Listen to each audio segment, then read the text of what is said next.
I made my husband believe he was a father for 10 years while knowing the truth. When my affair partner returned, I chose him. I divorced my husband, married the man who'd left me pregnant and alone, and forced my son to forget the only dad he'd ever known. "He's your real father now," I said.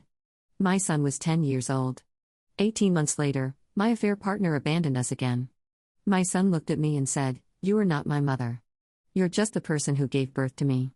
He ran away to find his real dad. Not the one who made him. The one who raised him. He's 17 now. Happy. Thriving. Without me. I chose the fantasy twice. Now I live in the reality forever. I made my husband raise another man's child for 10 years. I need you to understand exactly what that means. For a decade, I watched a good man wake up early to make breakfast for a boy who wasn't his. I watched him coach little league games, help with homework, stay up all night when the fevers hit. I watched him fall in love with a child he believed was his own flesh and blood. And I knew. Every single day, I knew. I knew because I'd been sleeping with someone else when that child was conceived. I knew because the timeline didn't add up and I'd done the math 100 times. I knew because when my son smiled, I saw another man's face looking back at me. I said nothing. For 10 years, I let my husband build his entire identity around being a father to a son who wasn't his. And when the biological father came back, I threw my husband away like garbage and expected my son to do the same. I'm writing this at 4 a.m. because I have nowhere else to go. My second marriage lasted 18 months before he abandoned me again. My son, the boy I destroyed 2 families for, refuses to speak to me. My first husband, the man who deserved none of this, has moved on with someone who actually loves him. And I'm here. Alone. Exactly where I belong. My name doesn't matter. I'm 43 years old. I've been married twice, both times to the wrong person for the wrong reasons. I have one son who wants nothing to do with me. I did this. All of it. Let me tell you how I became this person. I married David when I was 25. He was everything I was supposed to want. Stable job, kind heart, family-oriented. Our parents were thrilled. Our wedding was beautiful. Everyone said we were perfect together. We weren't. David was good. Too good. So good that being with him felt like living in a museum. Everything was careful, considered, correct. He never raised his voice. Never took risks. Never made me feel anything but comfortable. I was 25 years old and already bored with my life. That's not an excuse. There is no excuse. I'm just telling you where my head was when I made the choice that destroyed everything. His name was Marcus. I met him at a work conference 2 years into my marriage. He was the opposite of David in every way. Reckless, charming, exciting. He looked at me like I was something to be consumed, not protected. I should have run. Instead, I leaned in. The affair started with texts. Then calls. Then hotel rooms during business trips that David never questioned because why would he?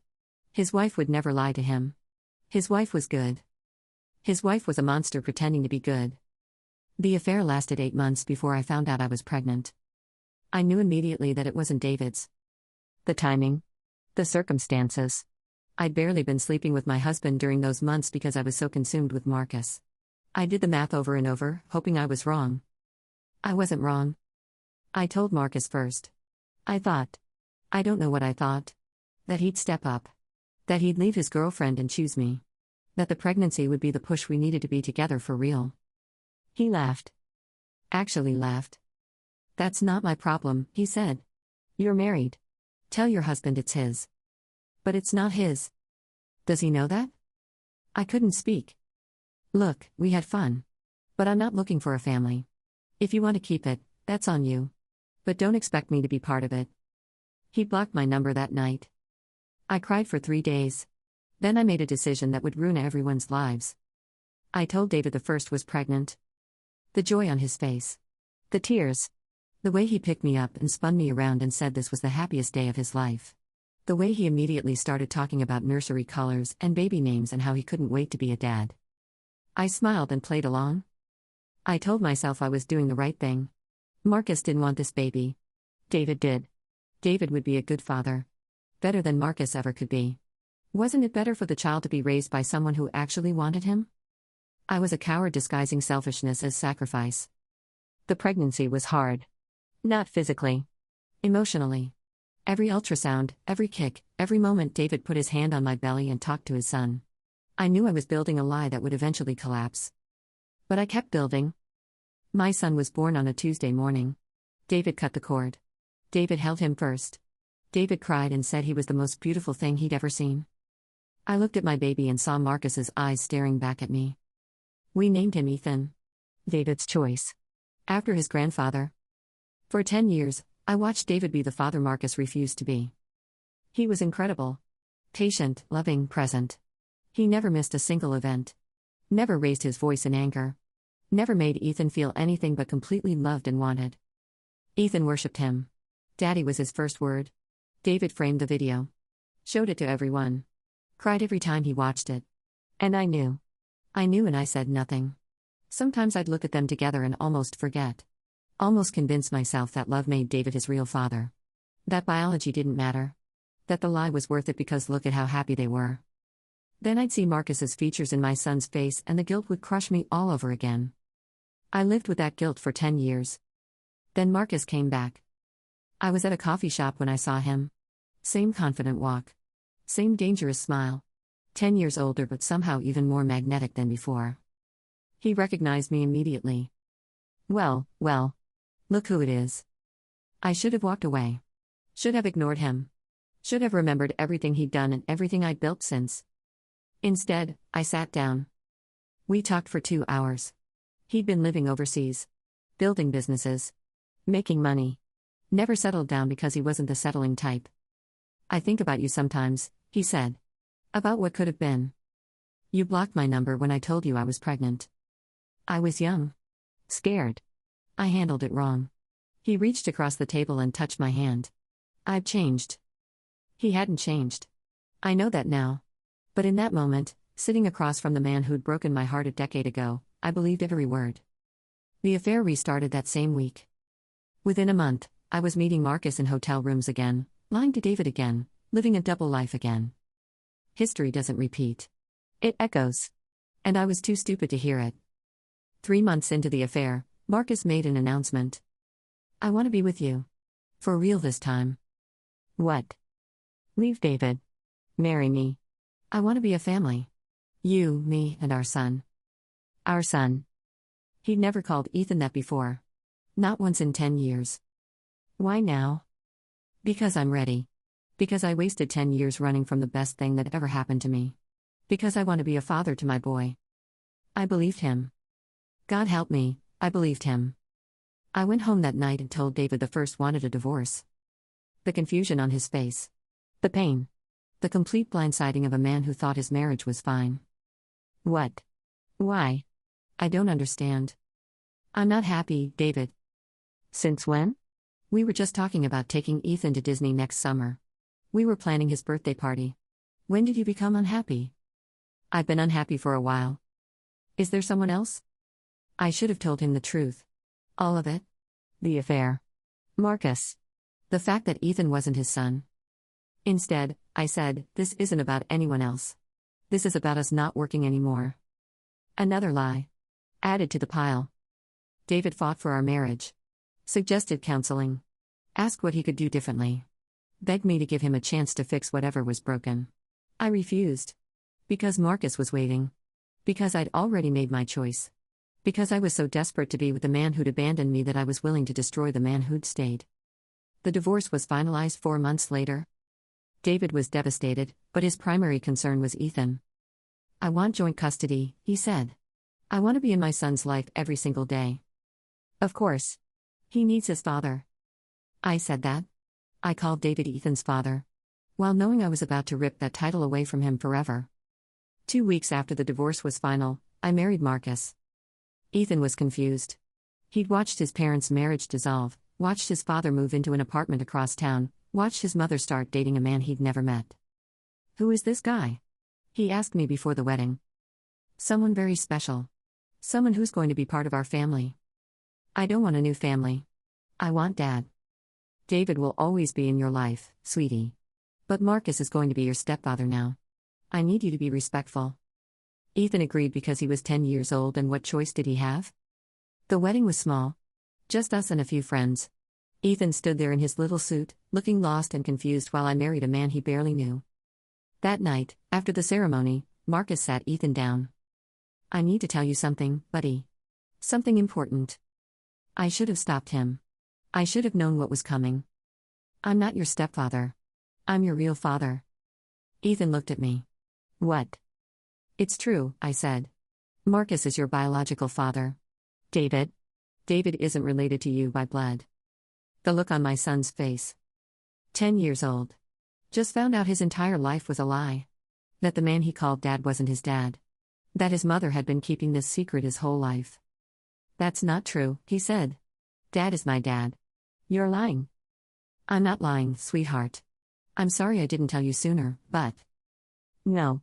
He was crying now. Dad is my dad. I don't care about blood. He's my dad. Marcus tried to touch his shoulder. Ethan pulled away like he'd been burned. Don't touch me. I don't know you. I want my dad. I want my real dad. He ran to his room and slammed the door. I let him cry himself to sleep. I told myself he'd adjust. Kids are resilient. He'd learn to love Marcus. He'd understand eventually why I did what I did. I was wrong about everything. The next morning, Ethan asked to call David. I want to see him. I want to talk to him. That's not a good idea right now, sweetie. You need time to process. I don't need time. I need my dad. Marcus stepped in. Hey, buddy. I know this is hard. But I'm your dad now. The real one. David was just filling in. But I'm here now. You don't need him anymore. The hatred in my son's eyes. I'd never seen Ethan look at anyone like that. He's not filling in. He's my dad. He taught me to ride a bike. He stayed up with me when I was sick. He comes to all my games. What have you ever done? I'm trying to make up for lost time. I don't want you to make up for anything. I want you to leave me alone. He called David anyway. Borrowed a friend's phone at school. David came to pick him up that afternoon. I found out when the school called to tell me Ethan had left with his father. I was furious. Not at David for taking him. At Ethan for going behind my back. That's how twisted I'd become. My son was desperately clinging to the only father he'd ever known, and I saw it as defiance. When David brought him back that evening, I confronted him on the porch. You can't just take him without telling me. He called me crying. He said you told him I'm not his real father. Because you're not. David's face went white. What? Ethan isn't yours, David. Biologically. I was having an affair when I got pregnant.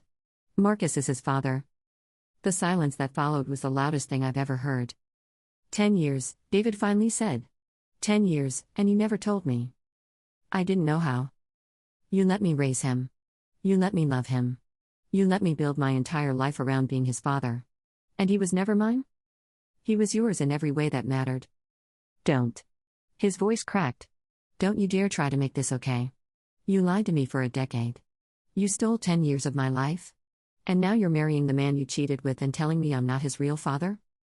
David, I'm sorry. Sorry? He laughed, but there was no humor in it. You're not sorry. You're just moving on to the next chapter and expecting everyone to follow along. He looked past me into the house where Ethan was watching from the window. I love that boy. I'll always love him. He's my son, no matter what any DNA test says. Actually, I need you to step back. David stared at me. What? Marcus wants to be Ethan's father now. The real one. It's confusing for Ethan to have two dads. I think it's best if you take some space. You want me to abandon my son? He's not your son. I raised him. I was there for every moment. Where was Marcus? Where was he when Ethan had pneumonia at 3 years old? Where was he for the first day of school? The nightmares? The skin knees? He's here now. That's what matters. David looked at me like I was a stranger. Like he was seeing me clearly for the first time in 15 years. You're going to destroy that boy, he said. And when you do, don't come looking for me to fix it. He left. I told Ethan that David wouldn't be coming around anymore. Why not? Because Marcus is your father now. It's confusing to have two dads. David understands that you need space to bond with Marcus. I don't want to bond with Marcus. I want Dad. David isn't your dad. I know it's hard to accept, but... Stop saying that. He ran to his room. Again.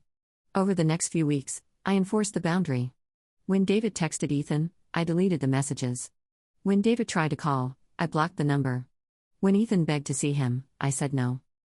I was erasing the only father my son had ever known. Because Marcus asked me to. Because I thought it would help Ethan adjust. Because I was so desperate to make my new marriage work that I sacrificed my child on the altar of my own choices. Ethan stopped talking to me after the first month. Not dramatically. Not with screaming or fights. He just withdrew. He'd answer questions with one word. He'd eat dinner in silence. He'd go to his room and stay there for hours. Marcus tried to connect with him. Suggested fishing trips, video games, movies. Ethan refused everything. He just needs time, Marcus kept saying. Once he realizes I'm here to stay, he'll come around. Marcus wasn't there to stay. 6 months into our marriage, I found texts on his phone. Another woman. Different city. Same old Marcus. I confronted him. He didn't even deny it. This isn't working out, he said, like he was returning a defective product. The kid hates me. You're always stressed. It's not what I signed up for. You signed up to be a family. You said you wanted this. I thought I did. Turns out I was wrong. He packed a bag and left that night. For the second time in my life, Marcus abandoned me. But this time, he didn't just leave me. He left the son he'd spent 6 months demanding Ethan accept as his real father. When I told Ethan that Marcus was gone, he didn't react. No surprise. No sadness. No relief. Just emptiness. Can I see Dad now? He asked quietly. Dad. David. The man I'd erased from his life for a man who'd just proven, again, that he was never worth anything. I don't know if that's a good idea right now. Why? Marcus is gone. Why can't I see my dad? Because I'd forced David to go no contact. Because I told him to stay away. Because I'd burned that bridge so thoroughly I didn't know if it could ever be rebuilt. I'll figure something out, I said. I never did. I tried to reach David. 47 texts. 23 calls. Emails, letters, messages through mutual friends. He responded once. You told me to stay away from my son. You blocked my number on his phone. You erased me from his life because Marcus wanted to play dad. Now Marcus is gone and suddenly you need me again? No. You made this choice. You live with it. He wasn't wrong. I'd used David when I needed him and discarded him when I didn't. I treated him like a placeholder, a stand-in, a tool to be picked up and put down at my convenience. Of course he wouldn't come running back. Ethan found out I'd been trying to reach David. He'd overheard a phone call. You're asking him to come back? After you made him leave? I thought it was best at the time. Best for who? Not for me. Not for Dad. Just for you and Marcus. He shook his head. You always do what's best for you. That's not fair. It's exactly fair. You lied to Dad for 10 years. You made him raise me thinking I was his. Then you dumped him for my real father who didn't even want me. You made Dad go away. And now that Marcus is gone, you want Dad back? I had no defense. I'm sorry, Ethan. You're always sorry. It doesn't mean anything anymore. He was 11 years old. 11 years old and already understood that my apologies were worthless. The next 2 years were a slow-motion collapse. Ethan stopped trying to connect with me. He did his homework. He went to school. He came home. He existed in my house like a ghost. I tried everything. Family therapy. Special outings. Heart-to-heart conversations that went nowhere. Nothing worked. Because the one thing he wanted was the one thing I'd taken away. His father. David moved on. I found out through mutual friends that he'd started dating someone. A woman named Rebecca. A teacher. Kind, stable, everything I wasn't. 6 months later, they were engaged. A year after that, married. David had rebuilt his life without me. Without Ethan. Not because he didn't love Ethan. Because I'd made it impossible for him to stay. When Ethan found out David had remarried, something shifted. The emptiness became anger. He replaced me, Ethan said. He didn't replace you, sweetie. He just moved on. Because you made him. You told him to leave me alone. You took away my dad and now he has a new family? I never wanted this to happen. But it did. Because of you. He looked at me with eyes that held no love. Only blame. Everything bad in my life is because of you. I couldn't argue.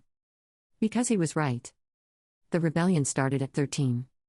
Ethan stopped going to school. Started staying out late. Started hanging around kids I didn't know. I'd find cigarettes in his room.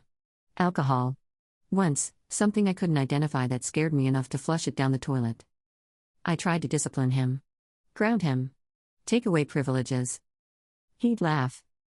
What are you going to do? Take away my phone? My computer? Go ahead.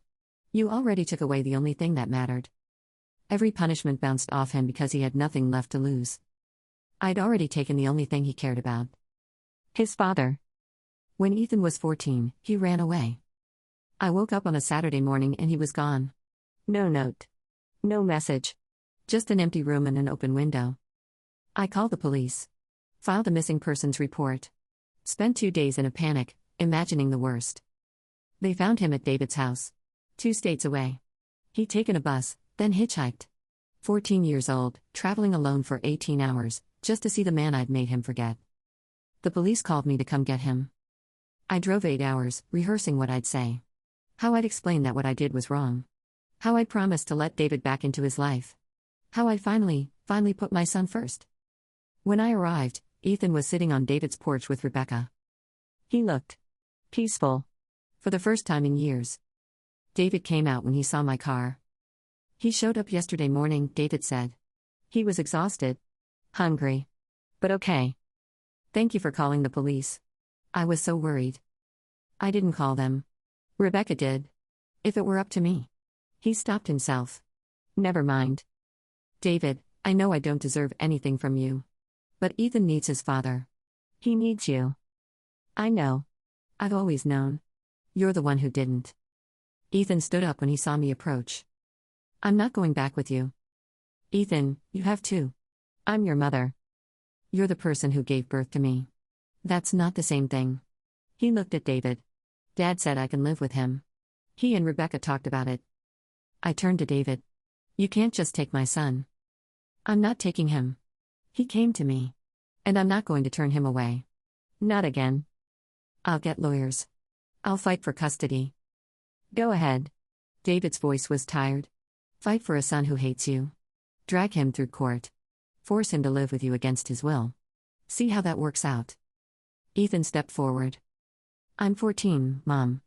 In 2 years I can legally choose where I live. If you make me come back, I'll leave again. And again. And again.